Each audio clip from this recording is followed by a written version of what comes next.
The clang of the heavy steel door shutting behind her echoed like the closing chapter of a life Margaret no longer recognized as her own. The sound was metallic, final, like the slam of a gavel, or the cold snap of betrayal. She stood still for a moment, her fingers trembling slightly as they clutched the handle of a weathered handbag, an old brown leather piece with cracked sides and a missing buckle. She had owned it for nearly a decade. Inside it, her ID, a handkerchief, 3 peppermint candies, and a small rosary. Nothing else.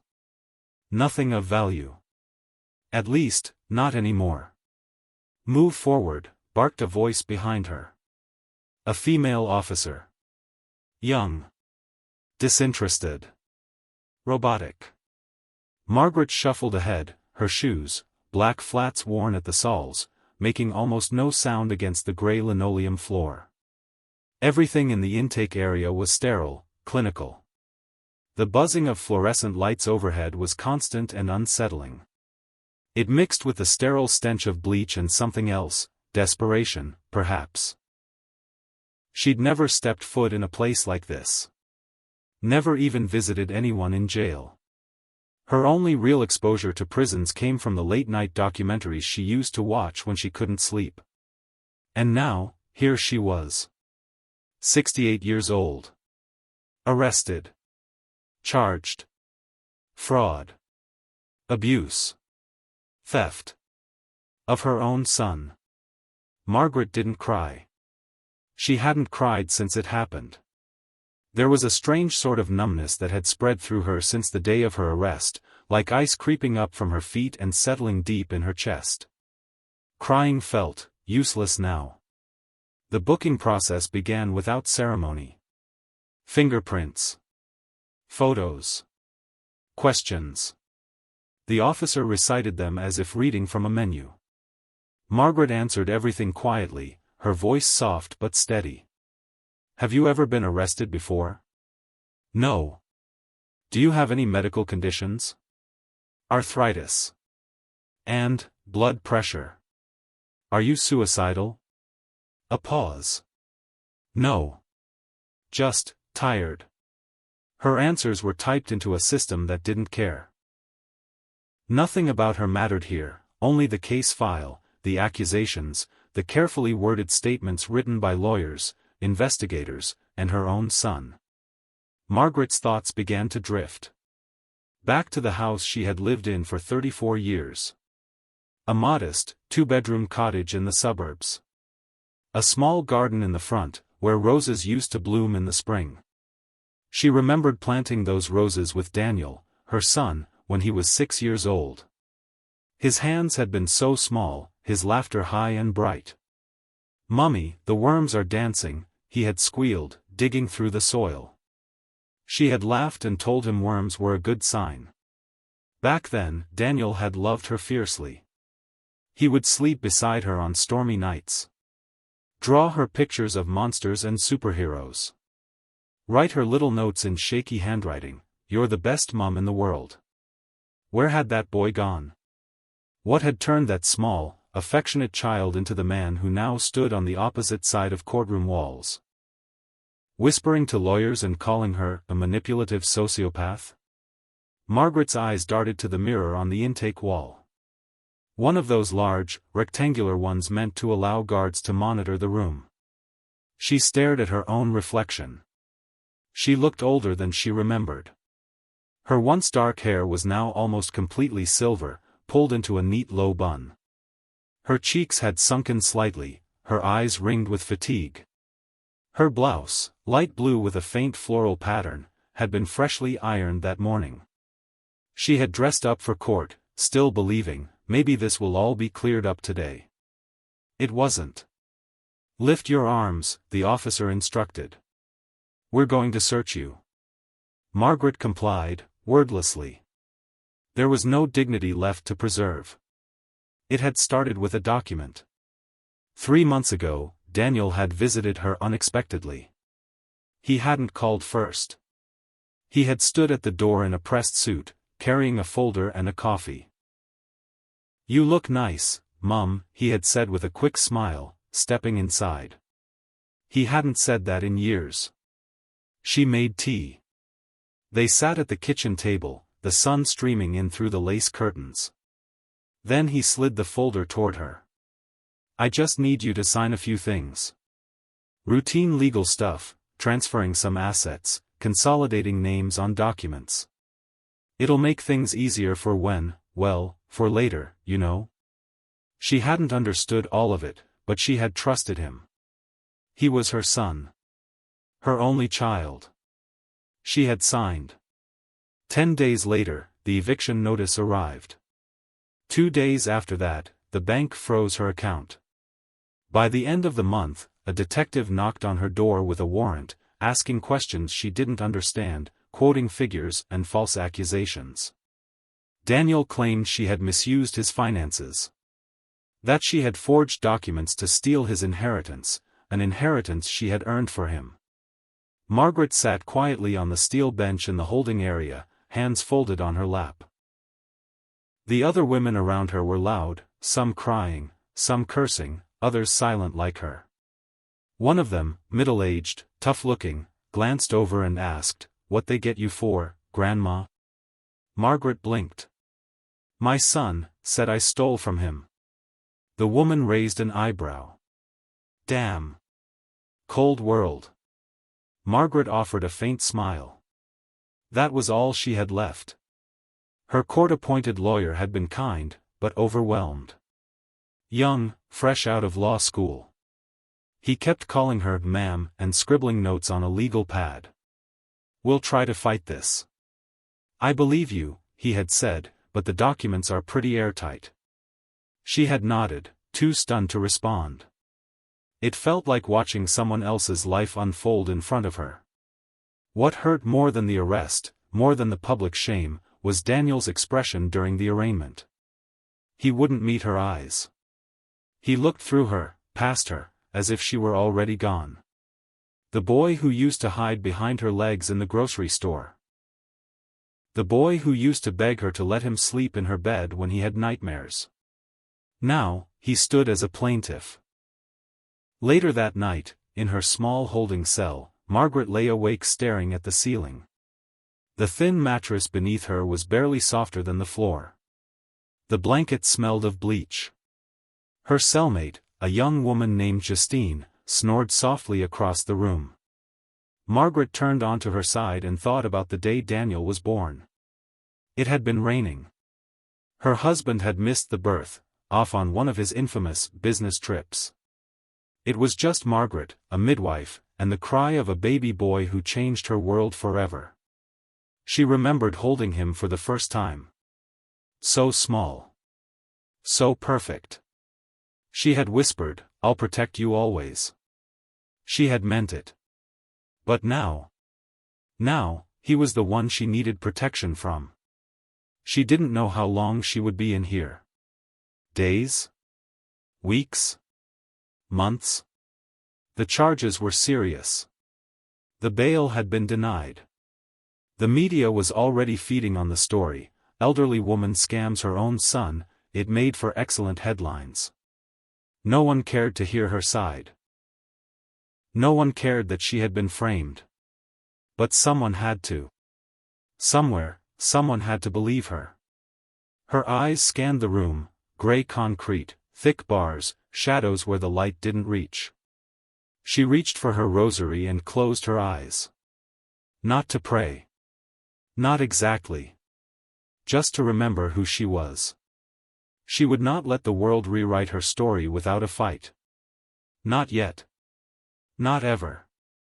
It had been 3 days since Margaret's arrest. In jail, time didn't pass the way it did in the outside world. There were no clocks in her cell, no phone to check, no familiar rhythm of television programs or the daily hum of the street outside her cottage window. The only way she could track time was by the tray of food they slid through the slot in the cell door and the dimming of the harsh fluorescent lights at night. 3 trays later, she finally asked the guard. Could I make a call?" The young officer, same one from intake, barely looked up. "You're only allowed to call approved numbers. Lawyer or immediate family." Margaret gave a tired nod. Her lawyer had visited yesterday. Young, overwhelmed, and kind, he told her they were working on gathering evidence. She had smiled at him politely, but inside, she had felt that cold wash of helplessness again. Family? Her only family was Daniel. And he had put her here. She spent her hours in quiet. Justine, her cellmate, had been moved after a fight in the yard. Now Margaret had the space to herself, and she spent most of her time pacing from one wall to the other, silently mouthing prayers she hadn't said since her husband left decades ago. But today, something had changed. That morning, she had been sitting on the edge of her cot, staring at the bare concrete wall across from her when she saw it, something odd. Just beneath the metal sink, where the wall met the floor, a small square section of the concrete looked slightly off-color. Not recent, but touched. Not part of the original build. Curiosity flickered inside her. A small thing, like the first flame of a match in the dark. She waited until lunch was delivered and the guard passed down the corridor. Then, slowly, she knelt by the sink. Her joints ached as she bent down, careful not to let her knees slam against the cold floor. She ran her fingers over the wall. It felt solid, but not smooth. The section had been painted over, yes, but poorly. Almost rushed. Her hands trembled as she tapped against it. Hollow. The first real sound of possibility she had heard in 3 days. Margaret stood and yanked the thin metal lid off her lunch tray. A slice of dry bread, cold beans, and a plastic spoon. Useless. But the tray itself, thin aluminum, might do. She broke off a corner, curling the edge until it formed a crude wedge. She returned to the wall and began scraping. The sound was faint but clear, flake by flake, the paint came off. Behind the layer was a square of thinner concrete, maybe plaster. And then, finally, embedded in the wall, a small, rusted tin. Her breath caught. She looked over her shoulder, heart pounding like she was 13 again, sneaking into her mother's drawer. But there was no one. Just the silence of confinement. She pulled the tin free. It was old, covered in dust and rust. No lock, just a simple slide top. Inside, folded yellowed paper. A letter. She sat on her cot, hands shaking, and carefully unfolded it. To whoever finds this. If you're reading this, you're probably where I was. Alone. Lied to. And stuck in this cell for something you didn't do. My name was Janice Holloway. I was arrested here in 2012. Same charges. Fraud. Theft. Manipulating my own child. Sound familiar? Only I never stole a thing. My daughter, Alyssa, framed me. She worked with her boyfriend, an investor with friends in high places. They convinced everyone I was unstable, greedy, and dangerous. They took my house. My savings. My dignity. But they made a mistake. They didn't know I kept copies. Proof. Hidden in a post-box locker under a false name. I wrote down everything. Names, dates, account numbers. It's still there, or it was when I got sentenced. Locker 19 Faro Street Post. Keys in the back of this tin, taped behind the letter. If you can get out, find it. Clear my name. And maybe, yours too. Don't trust anyone inside. Especially not the social worker. Janice H. Margaret froze. Her mouth went dry as she reached into the tin again. There it was. A tiny brass key. It was real. She wasn't imagining things. She read the letter again, twice, trying to make sense of what she was holding. Who was Janice?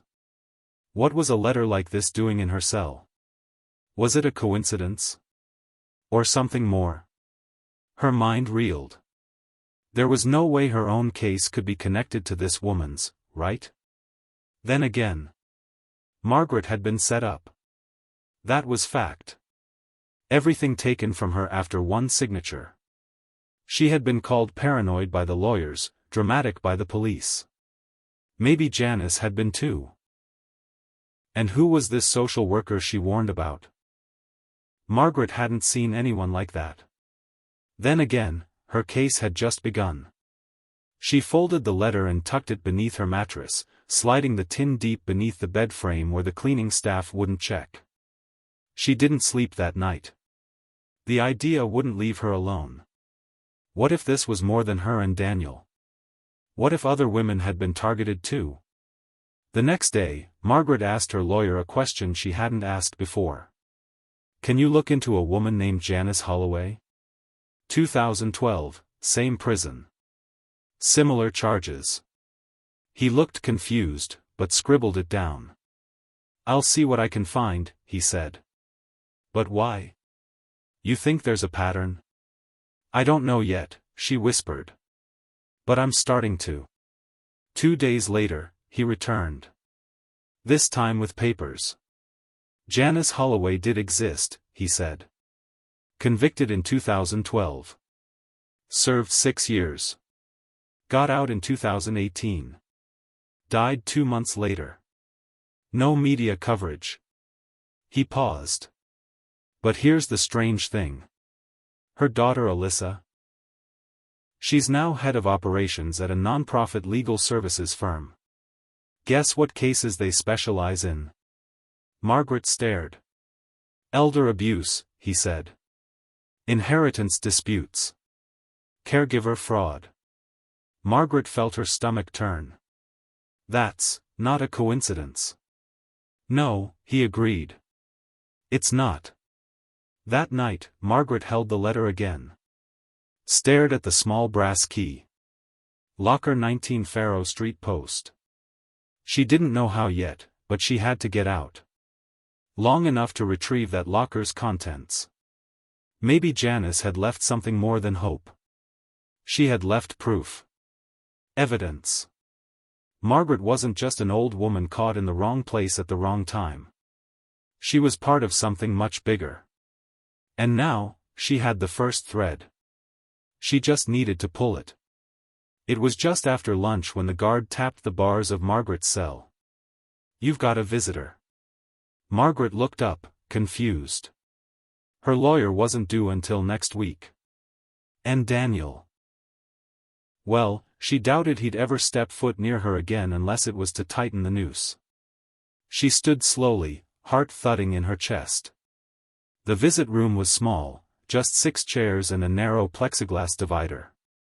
A phone hung on each side. Across the glass, a woman sat waiting. Mid-30s, sleek black coat, tightly wound bun, dark lipstick. Her eyes were sharp, too sharp. Margaret hesitated, then sat and picked up the phone. The woman smiled, but there was no warmth behind it. Hello, Mrs. Greaves, she said. I'm your state-assigned social services liaison. Margaret held the phone tighter. Social worker. Janice's warning flashed like a siren in her head. Don't trust the social worker. The woman continued, My name is Claire Monroe. I'm just checking in on your condition, mental state, and reviewing some recent reports that suggest you may be declining in emotional stability. Margaret didn't blink. I'm fine. That's not what your intake files say. Claire pulled out a thin folder and placed it on the table. There are notes here suggesting paranoia, anxiety, and possible memory loss. Margaret's voice was even. From who? Claire's smile widened. Concerned parties. Daniel. It had to be. Laying groundwork for a mental incompetency claim. If they could prove she was unstable, everything she said could be dismissed. The charges would stick. Her legacy would be ashes. Margaret steadied her breath. Why are you really here?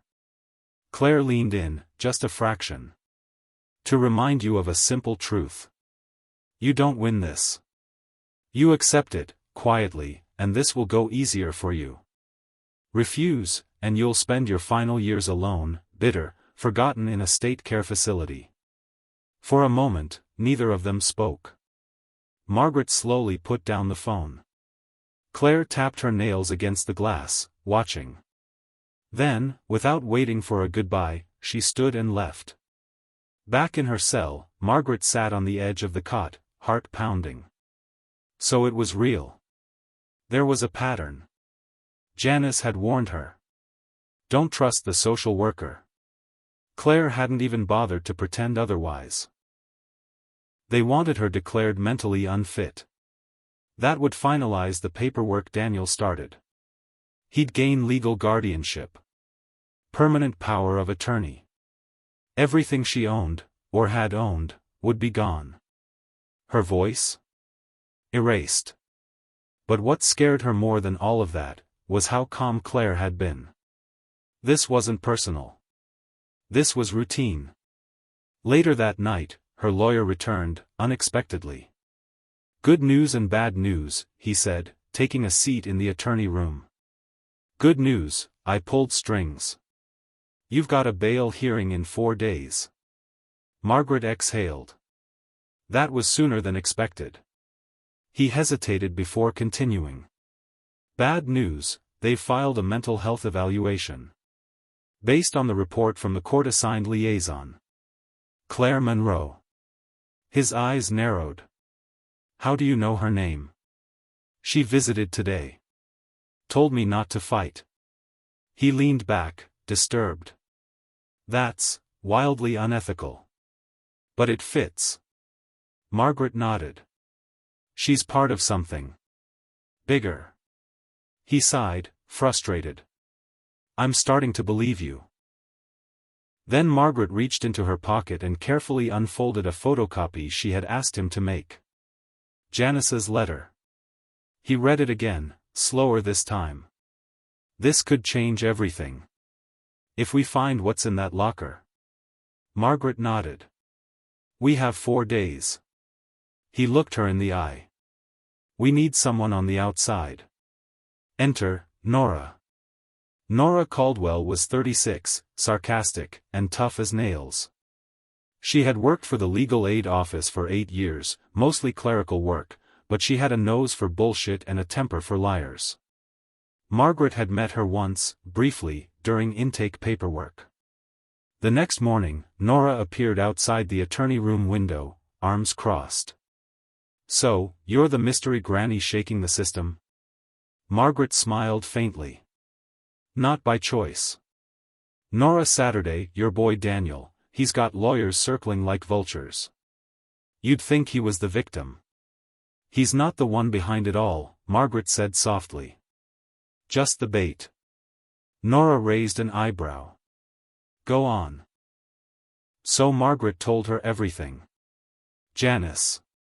The letter. The key. The warning. The post box. Nora didn't laugh. Didn't roll her eyes. Instead, she said, what's the address? 2 days later. Nora stood outside the Faro Street post. It was small, tucked between a bakery and a locksmith. A forgotten corner of the city. She stepped inside, the bell over the door jingling softly. A teenage clerk looked up, bored. Can I help you? I need access to box 19. He held out his hand. Key? She slid the brass key across the counter. He examined it, nodded, and disappeared into the back.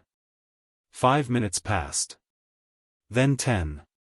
When he returned, his face had changed, alert, cautious. There's nothing in it.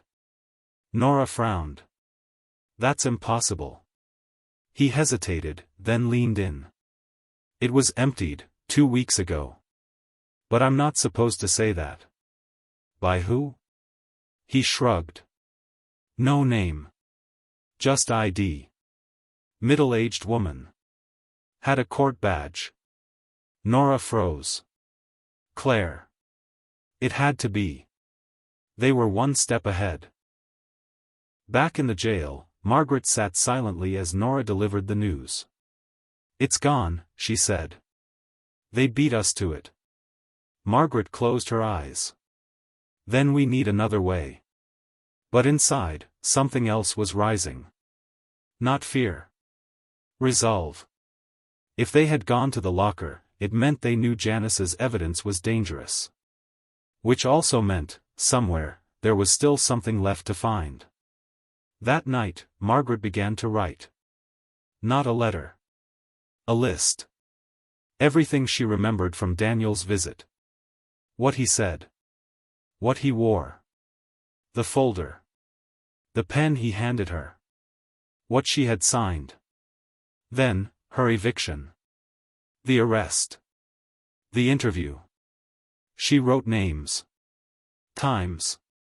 Phrases. Patterns began to form. She handed the list to her lawyer the next morning.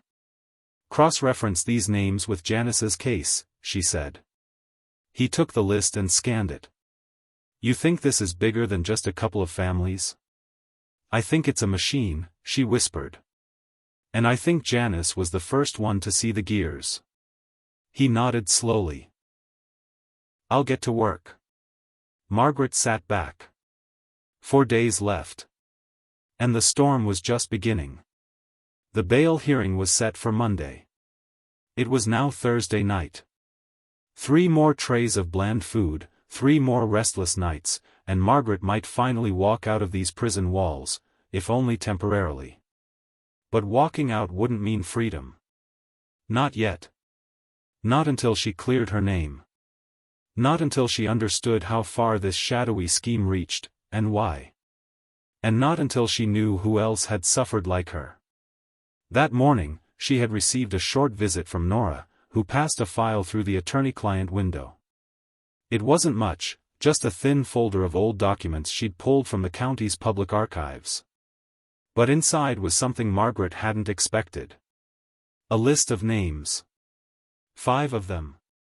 All elderly women. All arrested between 2010 and 2020. All under eerily similar charges: financial fraud, caregiver conflict, and mental instability. Each case had ended in either a quiet sentence or forced state custody. All had children or legal guardians who took over their estates during the proceedings. And 3 had died within a year of sentencing. Janice Holloway was one of them. Margaret's fingers trembled slightly as she touched the edges of each document. "I knew it wasn't just me," she whispered. Back in her cell, she organized the files on her thin cot. Every inmate had basic stationery, a pencil, a small notepad, envelopes, and she made use of every inch. One by one, she built timelines. Crossed names. Compared statements. She noticed 2 commonalities almost immediately. 1. Claire Monroe's name appeared on 3 different evaluations. 2. A private law firm named Graybridge and Tate had represented the children or caregivers in 4 of the 5 cases. It was no longer a hunch. It was a pattern. And somewhere within that pattern was the truth about who, or what, was orchestrating this quiet dismantling of vulnerable people's lives. That night, Margaret had a dream. She was back in her garden, roses in full bloom, the wind humming through the oak trees, when Daniel walked toward her. He wasn't smiling. "Why didn't you just sign everything sooner?" he asked. "You told me it was for my safety." "I lied," he said, shrugging. "You should have known better." Then his eyes turned black, and the world around her withered. She woke up drenched in sweat, hand clutching her chest. She didn't cry. Not anymore. The next day brought something unexpected. A new inmate. Her name was Ruthie Delgado, small, wiry, and in her 70s. She had sharp eyes and a blunt mouth. She arrived with a single bag and a hoarse laugh that echoed through the cell block like a broken bell. They were paired immediately. Too many new arrests, not enough space. "You snore?" Ruthie asked, tossing her blanket on the top bunk. "No," Margaret said. Good. I do. Margaret chuckled softly. By nightfall, the two women had exchanged names, charges, and a few guarded observations. Ruthie was in for allegedly stealing $90,000 from her niece's college fund. But the details didn't sit right. My niece is a lawyer, Ruthie said. Married into some big-shot firm. Didn't need the money. But suddenly, I'm delusional and can't be trusted with my own bank account. Can you believe that? Margaret blinked. What's her name? Vanessa Tate. The blood in Margaret's body seemed to chill all at once. Tate. As in Graybridge and Tate. She leaned forward. Was Claire Monroe involved? Ruthie blinked. The state social worker? Yeah. Showed up real quick after I refused to sign some papers. Told me I was mentally slipping. Margaret's voice was almost a whisper. You're not the only one. That night, they whispered in the dark like teenage girls at a sleepover, but their secrets weren't about crushes or school dances. They were about forged signatures. Closed accounts. Missing letters. Whispers of nurses who came but never returned. And somewhere in all of it, Claire's name kept popping up, a social worker on paper, but clearly something more. She isn't working for the state, Margaret said. She's working the state. For someone, Ruthie added. And getting paid well, I bet. The next morning, Margaret gave her lawyer a new name, Vanessa Tate. He returned by afternoon, eyes wide. She's the managing partner at Graybridge and Tate. Married into the firm 10 years ago. She's also on the board of a non-profit. Let me guess, Margaret cut in. Elder Justice? Elder Rights and Transition Foundation, he confirmed. Set up to protect seniors from abuse. The same way a spider protects a fly, Ruthie muttered from the side. He hesitated, then sat down. I did more digging. Claire Monroe's credentials as a licensed social worker? Suspended in 2017. She's operating under an alias now. Using expired licenses. She's not officially connected to the state anymore. Margaret leaned in, tension crawling up her spine. So how is she accessing court records? Visiting prisons? That's the terrifying part, he whispered. Someone's letting her. She's got allies in high places. That night, as the guards did their final walk-through, Ruthie whispered, How deep you think this goes? Margaret stared at the ceiling. Deep enough that most of the victims never live long enough to tell anyone. Ruthie went quiet. We're going to, though. Margaret nodded. We are. 2 days until bail hearing. Nora returned with new documents. One in particular made Margaret stop breathing. It was a scanned bank transfer, a large sum, from the Elder Rights and Transition Foundation to a shell company registered in the Cayman Islands. The shell company? Managed by Monroe Family Trust. Margaret looked up. That's Claire. Nora nodded. She's laundering money. Using the nonprofit as cover. And who funds the nonprofit? Nora flipped to the next page. At the top, Graybridge and Tate, LLP. Margaret sat back, dizzy with rage. They're using the firm and the foundation to create a pipeline. They find vulnerable seniors, isolate them, declare them mentally incompetent, take control of their assets, and funnel the money back to themselves. It's organized theft, Nora said. Wrapped in legal paperwork. And Daniel? Nora paused. I looked into his finances. 6 months ago, he received an anonymous, consulting payment for $80,000. From a firm called Eversight Holdings. Another shell, Margaret said. Nora nodded. Claire's using him. Manipulating him. He thinks he's pulling the strings, but he's just a pawn. Margaret stood. Then it's time we make noise. Monday arrived like the distant rumble of an oncoming storm. Margaret awoke before dawn.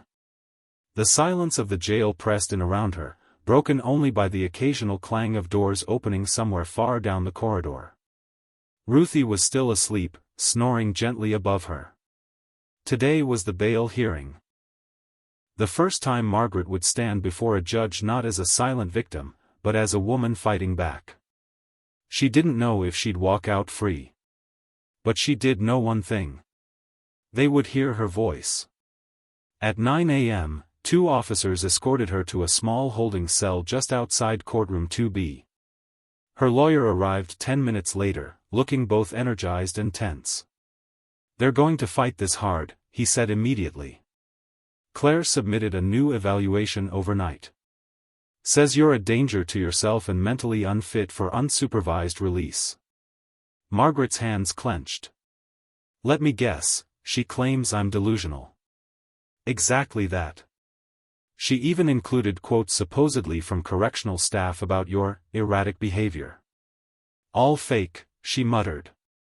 "Obviously. But remember, perception matters more than truth in hearings like this." Margaret looked up, steady. "I have truth. Let's make it visible." He nodded slowly, then handed her a manila folder. "This is our ammunition." Nora got bank records, tax filings, emails. Not all of it admissible without a warrant, but it'll give us leverage. Margaret flipped through it quickly: transfers, signatures, real estate sales. It wasn't everything, but it was enough to suggest the edges of something rotten. "And the list of other victims?" she asked. "Appended as an exhibit," he confirmed. "If the judge even glances at it, we've done damage." Margaret closed the folder. "Let's make them nervous." Courtroom 2B was small but intimidating. White walls, wooden benches, the heavy air of bureaucracy that always hung thickest in courtrooms. Daniel was already there. He sat in the first row, tailored suit, designer watch, and an expression like a politician at a funeral, solemn, polished, and entirely false. Beside him sat Claire Monroe. She wore a gray blazer and black-rimmed glasses today. Her face was unreadable. But Margaret saw the subtle movement of her jaw. She was grinding her teeth. Nora entered moments later and gave Margaret a tiny nod. It was time. The judge, a tall woman in her 60s with silver hair and piercing eyes, opened the hearing promptly. "State of California versus Margaret Greaves," she read aloud. "Bail motion under consideration. Defense, proceed." Margaret's lawyer stood and spoke clearly. "Your Honor, we move for reasonable bail based on insufficient evidence of risk, and because my client is the subject of a targeted financial exploitation scheme involving falsified mental health assessments and power of attorney fraud. We have documentation." "Objection," snapped Claire, standing before the judge. The judge raised a brow. "You're not listed as counsel in this case. I represent the Elder Rights and Transition Foundation, which has an open petition to assume guardianship of the defendant." Gasps rippled through the small room. Margaret's stomach turned. They were still trying to take her. The judge looked unimpressed. "That petition has not been approved. You may remain, but accountant they'd found earlier. His office, it turned out, was in Reno." Margaret stared at the blinking dot on the screen. "He's the one who knows where the money is buried." Nora looked skeptical. "We're not federal agents. We can't just show up and interrogate him." "No," Margaret said. "But if we get him talking, we might not need to." That evening, Nora booked 2 bus tickets to Reno under false names. They packed light: clothes, notebooks, digital recorders, burner phones. Before they left, Margaret stopped at her small storage locker on the edge of the city, one of the last places Daniel hadn't touched. There, in a locked suitcase beneath boxes of old quilts and books, she retrieved something she hadn't touched in years. A brown leather-bound journal. Her husband's. Before cancer took him, he had recorded nearly everything: bills, contacts, odd thoughts. And Claire Monroe's name appeared in the margins.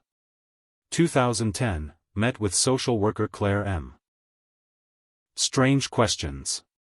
Pushing assisted living too hard. Something feels off. Margaret closed the journal gently. It had started much earlier than she thought. 2 days later, Reno, Nevada.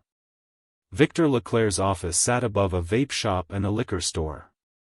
A faded brass plate read, "Independent Fiduciary Services, Tax and Trust Consultation."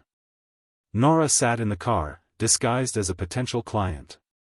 Margaret waited inside a nearby diner with a direct view of his window. At exactly 10:12 a.m., Nora walked in. 10 minutes later, she texted. "He's nervous. Stuttering. Told me the firm doesn't take clients directly. Mentioned Claire by accident." Margaret replied. "Get him outside." And then she waited. At 10:35, Victor exited the building with Nora, clearly agitated, fumbling with his tie and sunglasses. Nora introduced Margaret as another client. Victor hesitated, but the presence of 2 older women seemed to disarm him. He agreed to coffee across the street. "Tell me, Mr. Leclerc," Margaret began smoothly, once they were seated, "how long have you handled the finances for the foundation?" Victor blinked. I don't, we process donations. Strictly transactional. And you've never transferred funds to Eversight Holdings? Nora asked, tapping her phone. Victor went pale. "I don't. I wouldn't know. That's confidential." Margaret slid the photo of him, the one from Janice's envelope, across the table. "Janice Holloway thought you'd talk. That you weren't like the others." Victor stared at it. His fingers began to tremble. I file reports," he said weakly. "I thought it was a good cause. Helping seniors." "And then?" Margaret said. He lowered his head. "Then Claire brought me on as a silent partner. Said I'd be helping protect people. Instead, I watched them steal." "Who else?" Nora asked. Victor whispered, "Vanessa Tate. Claire. A man named Rogan, used to work in probate court. They find targets, fake evaluations, file paperwork. Transfer guardianship to the foundation. And the money?" Margaret pressed. Victor looked like he might cry. "They split it. Real estate is sold under duress. Bank accounts drained. Trusts rewritten. They always make it look legal." Margaret's voice was calm, but sharp. "How many victims?" "I stopped counting at 13. Back in the car, Nora hit record and locked away the files on a hard drive. Victor agreed to send them every document he had, and to testify, anonymously at first. "We'll protect you," Margaret told him. But he didn't look convinced. That night. The motel was quiet, tucked behind a shuttered diner and a faded neon sign. Margaret couldn't sleep. She sat at the desk, the journal open, flipping through pages and tracing her husband's last thoughts. She missed his steadiness, the way he'd always known when someone was lying. One page stopped her cold. A receipt. For a storage unit. In San Dimas. Box 342. The note beneath it read. "For M. If anything happens to me." The next morning, they drove to San Dimas. The clerk at the storage facility was confused. The unit had been marked as abandoned, but it had never been emptied. They paid a small fee and were let inside. Inside the metal unit sat only a single gray safe, one of the old ones with a dial combination. Margaret remembered the code immediately. It was their wedding anniversary. The safe creaked open, revealing dozens of manila envelopes, some dated as far back as 2008. Photos. Bank slips. Letters. Audio cassettes. Her husband had known. He'd seen the scam before anyone. And he'd documented everything. Margaret held a cassette to her chest. A label read, "Interview with J.H. Re. Claire." "Janice," she breathed. Nora plugged it into a player. The tape hissed. Then a trembling voice. "She came to my door, said she could help me qualify for benefits. Next thing I know, she's telling the court I'm confused. I'm not confused. I'm terrified." Janice sobbed softly in the background. "She said if I didn't sign the guardianship, I'd be declared unfit. That no one would believe me. She said she had friends in court. And she did. The judge didn't even read my file." Click. The tape stopped. But the room felt like it was still echoing with her voice. Margaret sat back. Her eyes were full, not with grief, but something colder.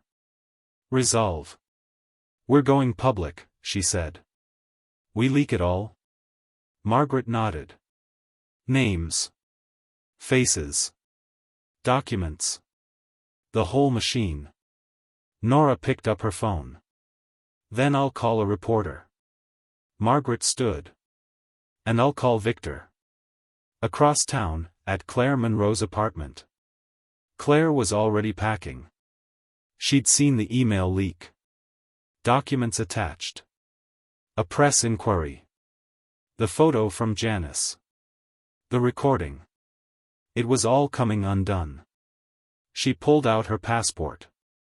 But the moment she stepped outside, a black car pulled up. 2 plainclothes federal agents got out. "Claire Monroe?" one asked. She didn't answer. She didn't have to. They already knew.